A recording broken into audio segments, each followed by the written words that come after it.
Halo semuanya, selamat datang lagi di Bedah Materi kita. Hari ini kita punya topik yang benar-benar luar biasa menarik. Kita bakal ngebahas gimana sih strategi mencapai kebebasan finansial, tapi sekaligus tetap waras jalanin hidup. Nah, biar bedah materinya mantep, saya sudah kedatangan narasumber kita langsung nih, Wibi. Halo Wibi. Halo semuanya. Wah, senang banget rasanya bisa hadir di sini buat sama-sama ngebedah cetak biru keuangan saya bareng teman-teman. Mantap, yuk tanpa panjang lebar lagi kita langsung mulai aja. Wibi, kita langsung tembak ke fondasi utamanya aja nih ya. Banyak orang tuh takut ngomongin ini karena ujung-ujungnya ngerasa terjebak di perlombaan yang gak ada garis finishnya. Pertanyaannya, di angka atau pencapaian seperti apa sih seorang Wibi ini bakal bilang, oke, saya udah cukup, dan mulai berhenti ngejar uang buat fokus ke hal lain? Wah, kalau saya, angkanya sangat spesifik nih, 20 miliar rupiah. Logikanya simpel aja sih. Kalau modal sebesar 20 miliar itu saya taruh di instrumen investasi dengan imbal hasil sebutlah 7% per tahun, saya tuh cuma perlu hidup dari hasil perkembangannya aja. Jadi modal utama saya nggak akan kesentuh, tetap utuh, masa depan keluarga terjamin. Dan yang paling krusial buat saya bisa tetap rutin bayar zakat tiap tahun tanpa ada rasa was-was sedikit pun. Menarik banget ya. Nah, sekarang kita masuk ke bagian selanjutnya nih, strategi waktu dan investasi. Ngomongin soal strategi yang cerdik, saya jadi penasaran Wibi. Kalau hari ini Anda dikasih pilihan buat ngebeli waktu luang yang jauh lebih banyak, tapi risikonya Anda harus rela kehilangan 30% dari total penghasilan Anda. Kira-kira Anda bakal ambil nggak tawaran itu? Oh, pasti. Langsung saya ambil. Sama sekali nggak masalah kehilangan 30% pendapatan. Waktu luang ekstra itu justru bakal saya pakai gila-gilaan buat baca buku, nambah koneksi, dan konsultasi sama orang-orang yang memang ahli di bidangnya. Saya butuh ruang buat mikir jernih dan tajam, supaya sisa 70% uang saya ini bisa terus beranak pinak secara maksimal. Jadi 30% yang hilang itu sebenarnya cuma biaya pendidikan dan ngebangun jaringan aja sih. Oh, jadi investasi leher ke atas itu kunci utamanya ya. Terus kalau di luar instrumen yang umum kayak saham atau emas gitu, kemana sih sebenarnya Anda ngalokasiin investasi personal Anda? Nomor 1, jelas kapasitas otak. Itu prioritas utama saya yang nggak bisa diganggu-gugat. Baru setelah itu, kesehatan fisik. Jujur aja nih ya, jadwal olahraga saya emang kadang masih suka bolong-bolong. Tapi saya sadar banget, ini wajib diperbaiki. Gini loh, rugi banget rasanya kalau kita punya uang miliaran tapi badan ringkih. Uang sebanyak apapun tuh bakal nol nilainya kalau instrumen paling utama kita, yaitu tubuh dan pikiran, udah rusak duluan. Betul banget, setuju 100%. Nah, sekarang kita bahas soal menjaga gaya hidup tetap merunduk. Ini kan tantangan sejuta umat ya. Gimana sih cara Anda nahan ego pas lihat uang di rekening mulai gendut, biar gaya hidupnya nggak ikutan meledak lepas kendali? Ada 4 cara praktis yang selalu saya pegang teguh nih. Pertama, pastikan circle kita itu dipenuhi sesama investor yang logis. Kedua, nah ini agak unik sih, saya tuh kadang sengaja nonton berita-berita buruk. Kenapa?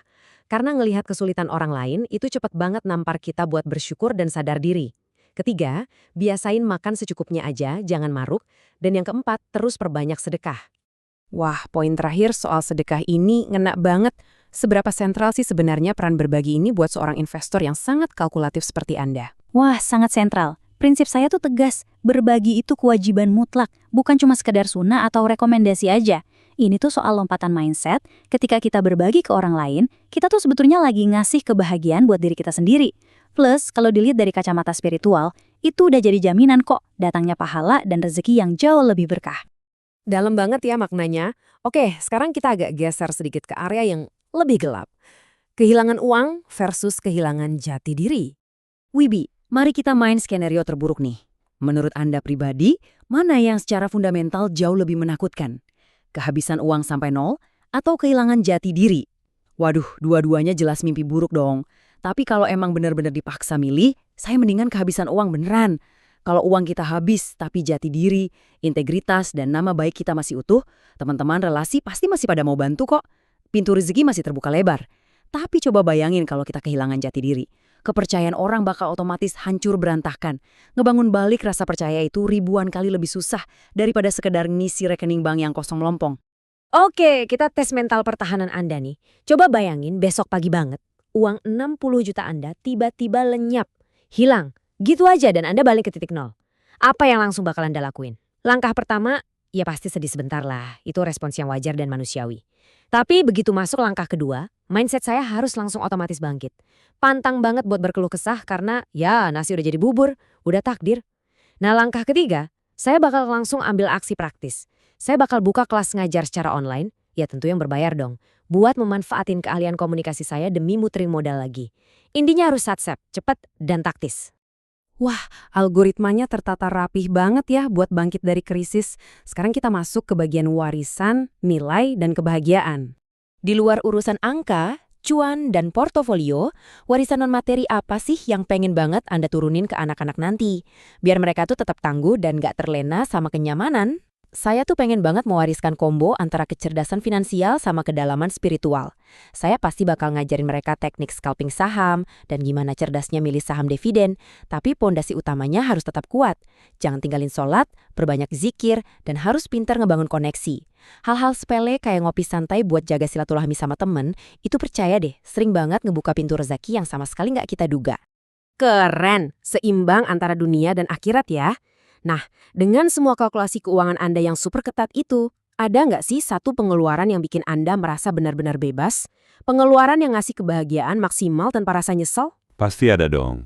Jawabannya, rekreasi dan liburan bareng keluarga. Selama budgetnya masih masuk akal dan dalam batas wajar, saya nggak akan pernah hitung-hitungan demi kebahagiaan mereka. Momen ngumpul dan ketawa bareng keluarga itu nggak bakal pernah bisa digantiin sama return investasi gede macam apapun di dunia ini. Buat saya, disitulah sumber kebahagiaan jangka panjang buat jiwa saya. Wah, inspiratif banget ya dengerinnya. Nah, sebagai penutup obrolan kita hari ini, mari kita sentuh realitas pekerjaan Anda di bidang K3 sekarang.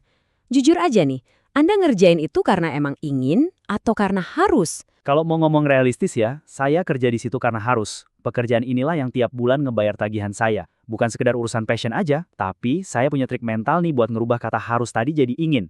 Caranya adalah dengan main strategi menunda. Tiap kali ada godaan buat beli barang konsumtif, saya paksa diri buat nunda. Nah, uang yang nggak jadi dipakai belanja itu langsung saya lempar ke instrumen investasi. Praktek ini yang nyatanya ngebantu ngebuka jalan tol saya menuju kemerdekaan finansial. Ngerubah paksaan jadi kebebasan lewat nunda kepuasan sesaat ya.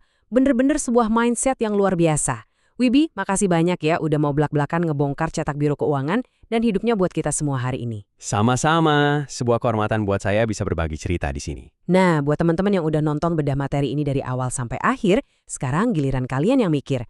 Coba renungin perjalanan kalian sendiri, apakah saat ini kalian kerja karena ngerasa harus atau memang karena ingin? Dan udah kepikiran belum di titik angka berapa kalian bakal bener-bener bilang, oke, cukup. Coba dipikirin baik-baik. Teruslah kritis, teruslah belajar, dan sampai jumpa di bedah materi kita yang berikutnya.